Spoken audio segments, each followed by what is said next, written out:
Assalamualaikum warahmatullahi wabarakatuh dan salam sejahtera, selamat pagi. Masih bersiaran langsung di Shah Alam Convention Center sempena Pesta Buku Selangor 2020. Kalau masuk hari ni sebenarnya kita dah hari keempat dekat sini. Kita ada sampai 8 Mac, jangan risau. Ada banyak buku-buku murah, ada banyak aktiviti, rugi sangat-sangat kalau anda tak datang. Dan waktu sekarang ni adalah FB Live Session yang pertama untuk hari ini dan betapa bertuahnya saya sebab bersama saya hari ini adalah Dr. Haji Tengku Asmadi. Okey, ini adalah tetamu kita pada hari ini dan apa yang kita nak bincangkan pada pagi ini adalah berkaitan dengan NLP, iaitu Neuro Linguistic Programming. Apa itu NLP yang saya rasa ramai juga orang kat luar sana yang dah tahu lah kot sebenarnya kan, betul tak NLP ni. Tapi kita boleh bertanya kepada yang pakar, iaitu Dr. Haji Tengku Asmadi. Boleh introduce yourself? Baik, Assalamualaikum warahmatullahi wabarakatuh. Saya Dr. Haji Tengku Asmadi, seorang perunding motivasi yang dah pun hampir 25 tahun dalam industri latihan dan juga motivasi, yang mana saya telah mulakan training saya pada tahun 1995 dahulu. Dan saya mula tahu tentang NLP ini pada tahun 1994. Bermakna dah 25 tahun saya tahu tentang apa itu NLP. Ketika Malaysia orang tak tahu apa-apa lagi NLP, ya, maka ketika itu saya sudah pun mendapat CJ dalam Train a Motivator program, ya, untuk NLP. Jadi itulah dia sedikit latar belakang, dan sehingga hari ini saya telah pun menggunakan NLP dalam semua program-program latihan saya, dalam kehidupan saya, dalam bisnes saya, dalam peranan saya sebagai ayah. Ya, banyak yang saya gunakan untuk mencapai matlamat objektif yang nak dicapai. Okey, kalau kita tengok daripada penerangan doktor, saya rasa NLP ni sebenarnya memang banyak kita boleh aplikasikan dalam kita punya kehidupan seharian lah, in our daily activities. Okey, saya nak tanya sebenarnya lah, apa sebenarnya Neuro Linguistic Programming ni sebenarnya? Saya suka memberikan penjelasan dengan bahasa yang mudah. Ya, sebab apa saya tak nak pergi kepada sesuatu penjelasan yang terlalu teknikal yang membuatkan orang susah nak faham. Ya, betul. Ya. Senang saja. NLP, Neuro Linguistic Programming, ada 3 perkataan penting di situ. Iaitu bila kita kata tentang neuro, kita sebenarnya merujuk kepada otak kita yang ada nerve, ada saraf-saraf yang bersambung. Ya, ada neuron-neuron yang bersambung. Jadi itu dia berkaitan dengan neuro. Bermakna bila kita cakap tentang neuro, bermakna kita berkaitan tentang nerve kita, saraf kita. Okey. Linguistik bermakna kita bercakap tentang bahasa. Baik, bahasa ini ada 2 perkara. Satu, bahasa yang kita bercakap dengan orang. Satu lagi, bahasa dalaman kita yang kita bercakap dengan diri kita, yang kita macam mana otak kita menterjemahkan. Dia juga berkaitan dengan linguistik. Okay. Mana kita berfikir juga, kita berfikir dalam bahasa-bahasa tertentu. Dan kita bercakap pastinya dengan bahasa-bahasa yang tertentu. Dan setiap bahasa yang kita lakukan itu, dia mencerminkan cara pemikiran kita, cara fikir kita, latar belakang kita, dia mencerminkan itu. Jadi kita boleh kenal siapa kita, orang boleh kenal siapa kita, dan kita juga boleh kenal siapa orang. Dan bila kita kata programming, ia adalah bagaimana kita memprogramkan minda kita. Sebab setiap tingkah laku dia bukan berlaku secara spontan, bukan berlaku terjadi secara spontan. Ia telah diprogramkan. Jadi sebab itulah kadang-kadang kita tengok ada orang cepat marah, ada orang cepat melenting, ada orang cepat merajuk, ya. Itu semuanya ada kaitan dengan program yang ada dalam fikiran dia, bagaimana dia dibesarkan, bagaimana hidup dia, bagaimana cabaran-cabaran, liku-liku hidup. Semua ini akan membentuk watak karakter ataupun tingkah laku dia. Okey, jadi maksudnya kita punya nerve, kita punya saraf, kita punya bahasa, kita punya programming otak kita ni memang berkait lah. Definitely berkait lah. Memang berkait. Jadi NLP ni adakah salah satu cabang psikoterapi sebenarnya? Dia boleh kita katakan sebagai, tapi dia bukannya cabang kepada psikoterapi. Dia sebenarnya diwujudkan oleh Richard Bandler dan juga John Grinder dulu, yang mana mereka ini adalah merupakan seorang pakar matematik, seorang lagi adalah pakar bahasa. Jadi mereka ini sebenarnya bergabung mencipta satu kaedah bagaimana untuk manusia mengenali dirinya sendiri dulu. Kan, jadi di situ dia mulalah membuat pelbagai terapi menggunakan NLP, dan ramai di antara pelanggan, klien-klien mereka yang pulih, yang masalah-masalah yang mereka hadapi itu pulih. Jadi di situlah mereka mula kembangkan, ya. Mereka sebenarnya di situlah permulaannya berdasarkan kepada kaedah Milton masa tu. Maksudnya pulih tu bermaksud bila dia praktikkan NLP ni, maksudnya dia lebih mengenali diri dia lah. Sebab banyak perkara, dia banyak perkara dalam hidup kita ni sebenarnya kita tak kenal diri kita, yang menyebabkan kita berada dalam keadaan yang kadang-kadang berfikiran negatif, ya, berperasaan negatif dan sebagainya. Dan kita tahu bila fikiran kita negatif, perasaan kita negatif, dia akan mendorong kepada tingkah laku yang juga negatif, dan dia akan memberikan pengaruh-pengaruh negatif kepada persekitaran. Dan kadang-kadang kita tertanya-tanya kenapa nasib kita malang. Ya, kenapa kita buat serba tak menjadi? Kenapa orang lebih berjaya dan sebagainya? Kita tak sedar bahawa keadaan itu wujud disebabkan oleh kita sendiri, ya, bukannya disebabkan oleh orang lain. Jadi oleh sebab itulah dalam NLP ini kita belajar banyak perkara, bukan saja mengenali diri, tetapi dalam masa yang sama juga untuk kita mengenali orang lain. Sebab kita kena saling berhubung. Manusia tak boleh hidup seorang-seorang. Dia kena saling berhubung. Jadi apabila kita nak saling berhubung, alangkah baiknya kalau kita dapat berhubung dengan seseorang itu, dan seseorang itu lebih mempercayai kita. Bermakna bila wujud kepercayaan, maka mudahlah untuk kita mempengaruhi, untuk kita bercakap, untuk kita minta tolong, untuk kita segalanya jadi mudah apabila wujud kemesraan itu tadi. Jadi itulah NLP akan membongkar banyak rahsia-rahsia tentang perkara-perkara sebegitu. Okey, so sekarang ni apa yang saya faham dan apa juga yang saya study, selalunya NLP ni dia berkaitan dengan behavior, words dan thinking process. Tapi saya pernah juga dengar orang cakap NLP ni dia macam ada kaitan juga dengan kita punya rupa. Contohlah, contoh macam alis mata dia tajam. Dia ni seorang yang cengil sikit. Saya pernah dengar juga orang kata itu adalah cabaran NLP. Betul tak ke? Tak ada. Salah. Tak betul. Penjelasan di situ. Tak betul. Ya, siapa kata NLP ada kaitan dengan fizikal? Tak ada. NLP hanya berkaitan dengan sains minda dan seni minda. Sains dan seni minda. Sains minda bermakna kita memahami bagaimana thinking proses yang berlaku. Seni minda adalah apabila kita mula memahami bagaimana kita nak mengaplikasikannya. Jadi sebab itu kalau kita tengok, ya, orang lain mungkin cara dia mengaplikasikan NLP dalam hidupnya. Tetapi untuk kita kata muka tirus ini begitu, tahi lalat kat sini begitu, mata besar begitu, that is wrong and that is not part of NLP at all. Nampak tu penjelasannya tu tak ada kaitan dengan fizikal hidung mancung hidung kemek. Begitu juga contoh, ada orang cuba kaitkan NLP dengan akidah. Sehingga kan sesuai dengan soalan kita, betul ke NLP boleh sesat? Ada. Wow. Abang dengar abang Ada orang mengatakan bahawa NLP boleh sesat. Tang mana sesatnya abang? Kita tengok, ya. NLP adalah, nanti saya bagi penerangan akan faham. NLP adalah berkaitan tentang bagaimana otak kita proses maklumat.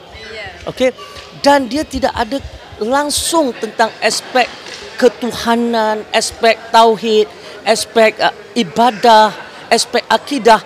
Tak ada. Tetapi ada orang yang memandai-mandai cuba mengaitkan NLP dengan agama, mengaitkan NLP dengan tauhid, mengaitkan NLP dengan ibadah.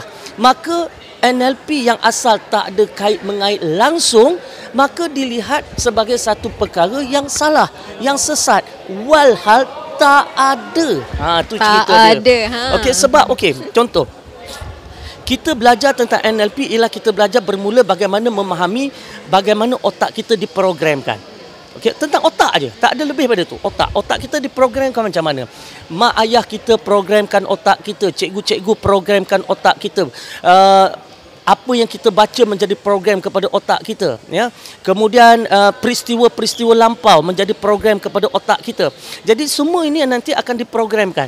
Okey, bila kita program daripada kecil, daripada dalam kandungan pun ya sudah diprogramkan, maka di situlah kita membentuk satu acuan, satu frame, satu kepercayaan yang menjadi rujukan kepada kita dalam kita membuat sesuatu keputusan, menjadi rujukan kepada kita dalam kita membuat pilihan-pilihan hidup kita, dalam kita merasionalkan apa yang ada di depan mata kita, maka itu yang mempengaruhi keputusan-keputusan kita.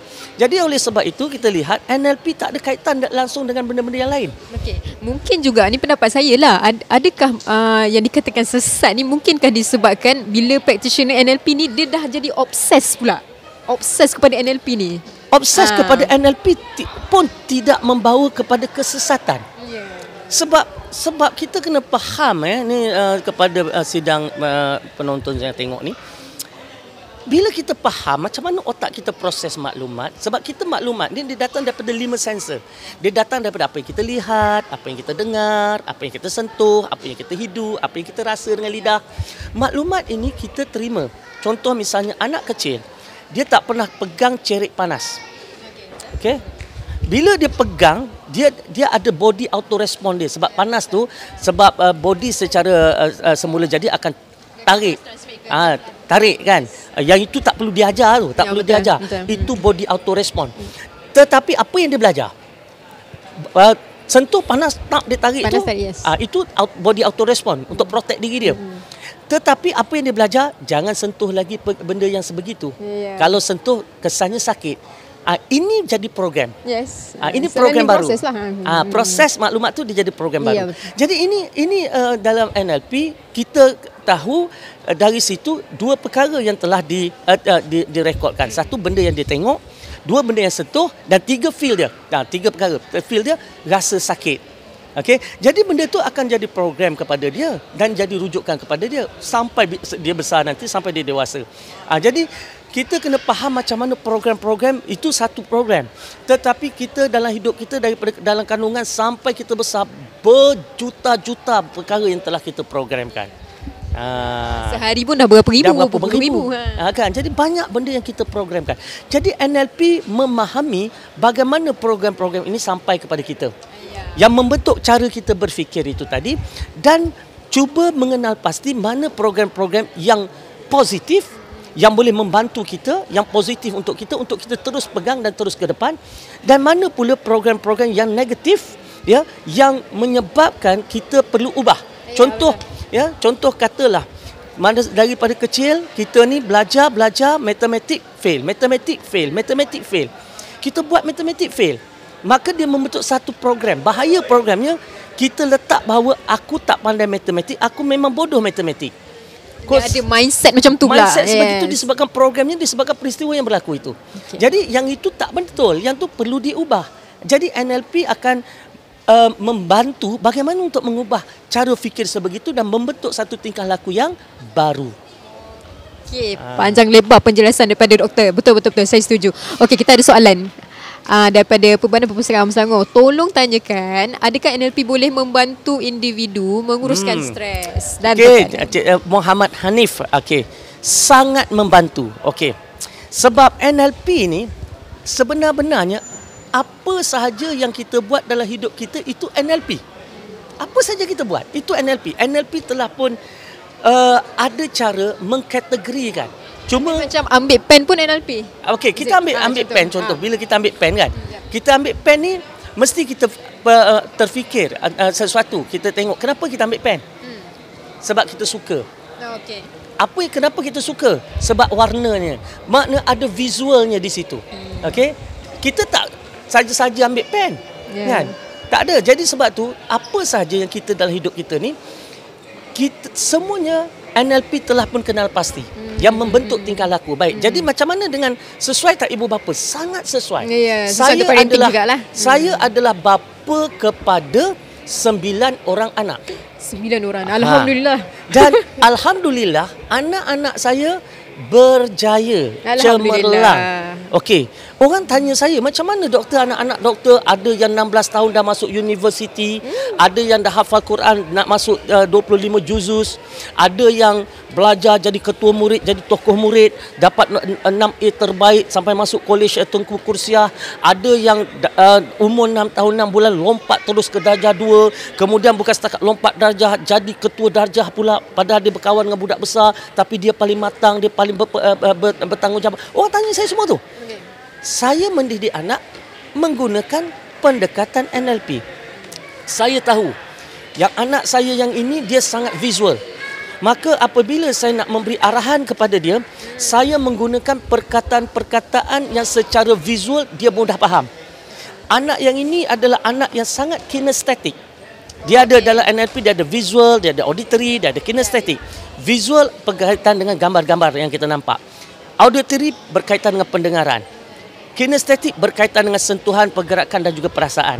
Okey, jadi kalau saya tahu ada anak ini dia sangat kinestetik, untuk saya memberikan dia dorongan, untuk saya memberikan dia arahan, saya kena berikan dorongan dan arahan menggunakan bahasa-bahasa kinestetik supaya dia lebih terdorong, dia lebih nampak dan lebih mudah untuk mengambil tindakan atas arahan-arahan yang kita berikan. Okay, macam mana yang dikatakan bahasa kinestetik tu? Okey, contoh misalnya katalah anak saya Tengku Imran Daniel ni dia seorang yang sangat kinestetik. Okey. Kalau dia balik dia katalah dia ada contoh cikgu dia tak suruh tanya dekat ada satu perkemahan ke satu aktiviti yang nak melibatkan dia. Baik, dia balik dia akan tanya mak dia, dia tanya mak dia atau dia tanya saya ayah, dia tanya daddy, dia kata daddy rasakan Imran patut tak pergi aktiviti ni. Okey. Daddy rasakan, dia menggunakan perkataan rasa. Okey. Jadi kalau dia seorang yang visual, dia akan datang pada kita, dia kata daddy, pada pandangan daddy patut tak Imran pergi aktiviti ni. Seorang yang visual akan meminta pandangan. Yang kinestetik kan, dia akan menggunakan rasa. Jadi untuk saya menjawab dengan dia, saya seorang yang lebih dominan kepada visual. Tetapi saya faktor diri saya tak penting ketika itu. Faktor diri anak lebih penting.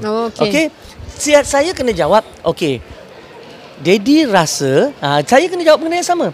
Daddy rasa Imran patut ikuti program itu. Okey. Bila Imran ikuti program itu, cuba Imran fikirkan apakah perkara-perkara yang boleh Imran buat sepanjang aktiviti. Buat ini berkaitan dengan pergerakan. Pergerakan. Kan? Jadi benda-benda macam ni dia akan nampak, oh rasanya Imran boleh buat ni. Jadi bila kita bercakap dengan anak menggunakan bahasa dia, maka dia lebih faham, dia mudah mengikut arahan, dia mudah bertindak. Sebab tu kita sebagai ibu bapa perlu tahu ilmu NLP. Okey, maksudnya macam kita kena tahulah din bahagian mana kinestetik ke apa ke, jangan ikut kita.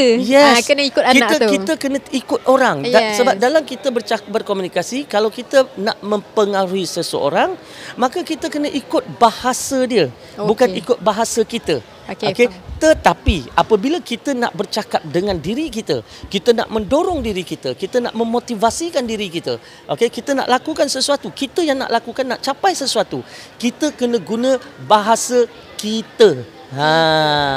Kalau kita visual, kita kena dorong diri kita secara visual. Okey. Kalau kita seorang auditory, kita kena dorong diri kita secara auditory. Barulah kita naik semangat. Kalau tidak, kita heran kenapa macam tu. Jadi sebab itulah kita kena faham. Dalam NLP ni dia akan ajar benda-benda macam tu. Okey, yang tu kalau dari segi parenting. Kalau katalah okey, zaman sekarang ni kadang-kadang kan orang nak buat bisnes sebab orang rasa macam ekonomi pun biasa, something like that lah. Jadi NLP ni ada tak membantu dalam marketing skills? Sangat membantu. Kalau membantu, sila berikan contoh. Contoh misalnya, katalah saya dalam seorang salesman kereta. Mudah nak faham. Saya seorang salesman kereta. Jadi apabila seseorang itu melangkah masuk dalam showroom, saya pertamanya sekali saya akan scan orang tu, scan dulu. Scan. Orang ni agak ada dia visual ke, auditory ke, kinestetik. Kita scan. Kan? Sebab kalau kita tengok orang tu dia jenis penampilan dia menarik, Warna-warni pakainya, make up cantik-cantik contoh misalnya kan. Kita dah tahu dah ini berkemungkinan dia seorang yang visual. Kan? Kemudian bagaimana pergerakan dia agak pantas misalnya kan. Okey, kemudian kita tengok mata dia duduk liar tengok sekeliling misalnya kan. Dia seorang yang visual lah tu. Orang visual tu tengok mata liar, tengok sana kan. Dia boleh jadi tak dia combination dia visual dan juga kinestetik? Boleh jadi juga. Dia boleh balance. VAK, V pun ada, A pun ada, K pun ada.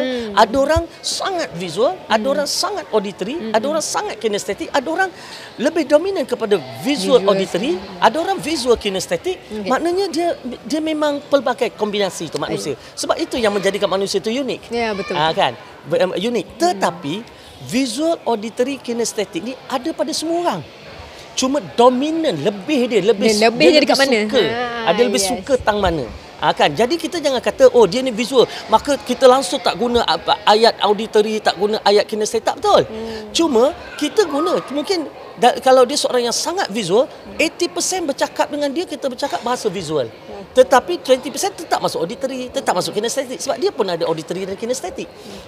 Jadi di situ akan menjadikan kita seorang yang lebih bagus ya. Okey, kata orang tu masuk kita tahu dia seorang visual. Kita nak mempengaruhi dia nak beli kereta. Okey, macam mana kita nak bercakap dengan dia? Kita bercakap menggunakan perkara-perkara visual. Okey, cik. Kalau cik tengok kan, kita kereta ni, model ni kalau tengok reka bentuk dia, kan, reka bentuk dia memang latest teknologi. Okey. Dan kita cuma ada 3 warna. Tengok saya bercakap tentang reka bentuk, saya bercakap tentang teknologi, 3 warna, kan. Saya cakap benda-benda yang berkaitan dengan visual dia. Dan kalau cik bawa kereta ni dekat luar, kan, bayangkan orang akan tengok memang akan tolehlah kepala. Tengok orang kita tengok kita pride dia tu kita naikkan. Kalau cik keluar jiran memang teleng lah. Jiran memang tengok lah. Kan orang memang puji, orang nampak aja orang memang puji lah. Tengok bahasa semua bahasa visual. Tetapi kalau orang tu kata dia seorang yang auditory, okey, kepada mendengar, baik. Bila dia masuk, kita tak fokus sangat kepada bentuk kereta, warna kereta. Kita dah design kereta, kita lebih kepada sound system dia ni. Bercakap pasal sound system. Bercakap kalau cik bawa laju 200 km sejam pun bunyi takkan masuk, bunyi angin takkan masuk. Lepas tu tengok dia punya enjin, encik dengar dia punya enjin. Senyap, tapi walaupun senyap, dia punya belakang exhaust dia bunyi sedap. Ni benda-benda yang berkaitan dan orang akan bercakap kan. Contohlah macam kalau orang tu visual, kita boleh tengok juga dari segi dia punya penampilan. Tapi kalau kata auditory tu macam mana kita nak teka orang ni auditory ke kinestetik ke, kita tak pernah jumpa ni. Orang yang tu kita mula bercakap sebab orang yang auditory ni dia bercakap, dia bahasa dia indah. Dan dia bercakap agak perlahan. Sebab dia susun kata-kata dia dengan baik. Dia suka dengar sebutan-sebutan dia sendiri. Dia suka dengar percakapan dia. Kan? Orang visual dia bercakap tapi pantas, cepat. Sebab apa? Sebab idea tu datang dalam bentuk gambar-gambar. Jadi dia takut idea dia tu hilang. Jadi dia takut idea hilang, dia cepat tangkap cakap. Ini orang visual. Orang visual ada kan part of photographic memory jugalah. Macam mana? Photographic memory. Dia bukanlah. Dia bukan berkaitan dengan photographic memory atau bukan photographic memory, cuma idea dia tu dia nampak. Dia bayang. Dan benda tu datang macam flash, cepat. Jadi dia takut idea dia hilang. Jadi oleh kerana dia takut idea dia hilang, maka dia akan cuba tangkap cakap. Dia akan cuba cepat cakap dia. Tapi orang yang auditory, idea dia datang dalam bentuk banyak suara-suara. Jadi oleh sebab itu dia mengatur percakapan dia. Jadi bila cara dia bercakap apa semua kita tahu dia ni auditory. Kan? Jadi orang yang auditory dia sangat sensitif dengan bunyi. Kan dia dengar. Contoh dia sebab tu dia ni kalau seorang pemuzik pun dia seorang yang bukan tone deaf lah. Dia memang pandai mendengar. Tajam pendengaran dia. Kan? Kadang-kadang duduk macam ni kita tak dengar, dia dah dengar dah. Sebab dia begitu sensitif. Telinga dia sangat sensitif. Macam ni pula dengan ni soalan saya sendiri dah. Macam ni pula dengan body language. Part of NLP juga. Contoh macam kadang-kadang kita tengok macam the way dia duduk very malas. NLP berkaitan dengan kalau kita bercakap tentang body language, kita bercakap tentang fisiologi. Dan kita percaya bahawa fisiologi akan memberi kesan langsung kepada emosi. Okey, bila kita lihat misalnya kalau orang tu dia katalah dia ni duduknya tersandar macam ni, baunya jatuh kan, kepalanya tunduk, duduknya pun dada tertutup. Kita pun dah tahu dah dia tidak dalam keadaan yang positif. Dia seorang yang tertutup dan tidak terbuka. Kan? Jadi dia seorang yang ketika itu mungkin tidak mahu didekati pun.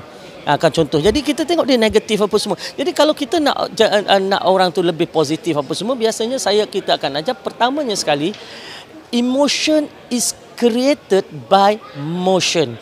Emosi ni dia terbentuk dengan pergerakan. Jadi oleh sebab itu, untuk kita lebih positif, kita kena duduk. Kalau duduk ni kena tegak sikit kan. Lepas tu dada terbuka sikit, kepala mendongak sikit, pergerakan kena pantas sikit. Bila kita mula melatih pergerakan sebegitu, dia akan memberi kesan kepada emosi kita. Ya, secara tak langsung kita akan lebih positif dan sebagainya. Betul. Emotion is created by motion. Ingat tu Okey, soalan terakhir daripada kita punya viewers. Macam mana nak aplikasikan NLP dalam bekerja? Puan dan Cempawan. Mudah dalam bekerja sebenarnya. Kalau kita lihat contoh, ada hari, ini kita ringkas saja. Ada hari kita bangun pagi, kita nak pergi kerja, kita semangat. Ada hari kita entah kenapa kita nak pergi kerja, tiba-tiba semangat kita jatuh. Selalu Monday blues lah. Kan, Monday blues apa semua, kita jatuh. Baik, kenapa jadi begitu? Dalam hidup kita ni, dia ada switch, ada trigger.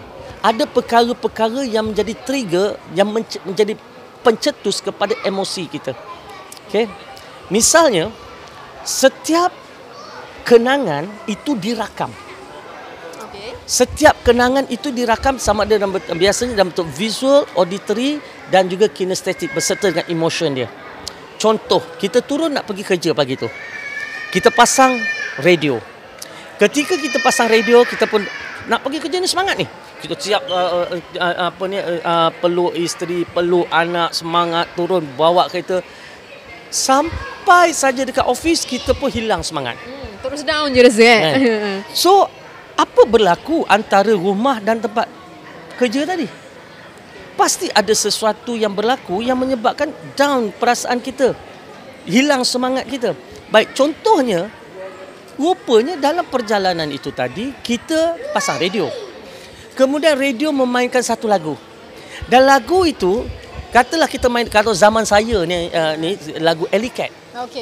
Katalah lagu, nak nyanyi sikit ni. Contoh. Berarak mendung kelabu. Mendung. Pernah dengar? Mengikuri langkahku. Masya Allah, sedap. Pernah dengar. Kita pernah dengar lagu tu. Dan kita pun drive. Lagu tu main. Tiba-tiba dia merosak mood kita tau. Merosak mood kita. Kita tak tahu kenapa kita sampai pejabat kita dah malas nak kerja. Rupanya masa zaman universiti dulu kan, kita pernah bercinta dan ketika duduk di sebuah kedai makan, ketika pasangan kita kata putus cinta, dengar lagu tu. Dengar lagu tu dekat kafe tu. Jadi lagu tu kita tak perasan lagu tu bermain di background. Betul. Tetapi ketika emosi kita sangat negatif, kita putus cinta, kita rasa kecewa, kita rasa tak semangat, lagu masuk sekali. Betul.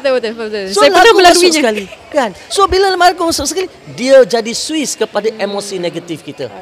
Anchor kepada kita. So sebab tu kita tak tahu tiba-tiba negatif. Jadi kalau kita faham macam tu, macam mana dekat tempat kerja kita nak jadi positif, kita kena cipta banyak emosi-emosi yang positif melalui anchor trigger yang positif.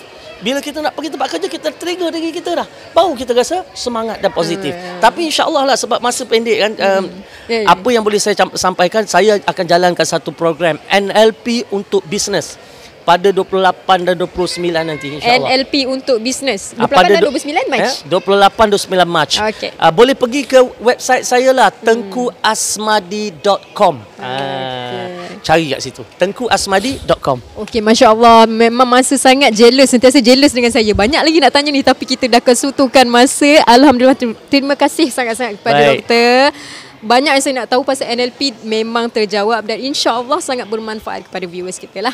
Okey, dan suka untuk saya ingatkan kita punya perbincangan ni saya minta maaf sekiranya ada menggurus mana-mana pihak ni, ada pendapat peribadi saya dan ada pendapat profesional daripada doktor sendirilah. Okey, dan jangan lupa teruskan bersama FB Live Session PPS Ramai Artis Menarik setiap pukul 6 petang, dan petang ni kita ada Akasha Mardiana. Akasha Mardiana merupakan salah seorang duta Canon. Okay, so ada gambar sekali. Jangan lupa untuk join FB Live Session selepas ni jam 6 petang. InsyaAllah kita jumpa lagi. Assalamualaikum warahmatullahi wabarakatuh.